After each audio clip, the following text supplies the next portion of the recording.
L'écho du soir avec vous, Emmanuel Le Chypre, bonsoir. Bonsoir. On va parler de votre livre de chevet, le rapport annuel de la Cour des comptes. C'est 1800 pages où les sages, comme d'habitude, épinglent l'État. Le verdict, c'est que la France ne réussira pas à ramener son déficit public à 3% du PIB, comme elle l'avait promis pour l'année 2013. Docteur Le Chypre, est-ce que c'est grave ?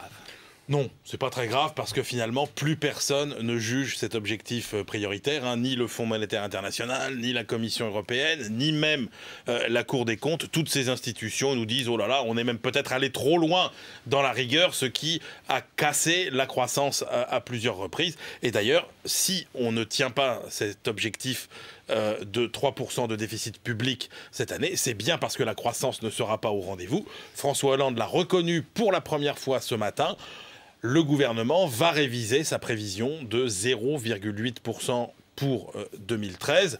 Et évidemment, on sera sans doute plus proche de zéro. Et là, la règle, elle est simple, elle est mécanique. Quand il vous manque 0,1 point de croissance par rapport à votre prévision, eh bien, c'est 1 milliard qui vous manque à la fin, c'est 1 milliard plutôt de déficit public en plus. Donc là, vous faites le compte, 0,8 points en moins, c'est 8 milliards qu'il faudra trouver. Néanmoins, François Hollande a dit, il n'y aura pas de tour de vis supplémentaire.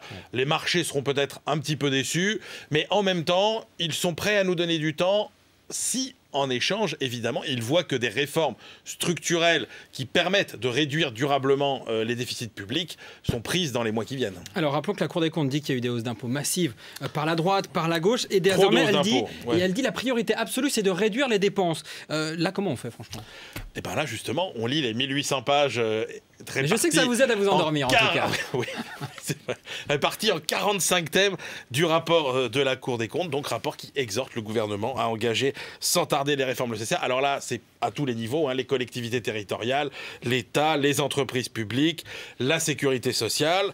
Tout le monde en prend pour son grade. Les municipalités, par exemple, on cite le cas d'Evry et de Corbeil, qui, parce qu'elles ne s'entendent pas, ont construit chacune une centrale d'épuration quasiment l'une à côté de l'autre. Les salaires trop élevés d'EDF, bref, et puis toujours les statuts comme les intermittents du spectacle.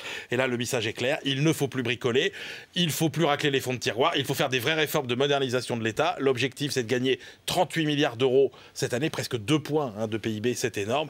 Mais il faut savoir que la France dépense en moyenne quand même 150 milliards d'euros de plus que ses partenaires européens pour gérer son pays. Donc il y a encore beaucoup à faire. Merci beaucoup, Emmanuel Le Chypre, l'écho du soir.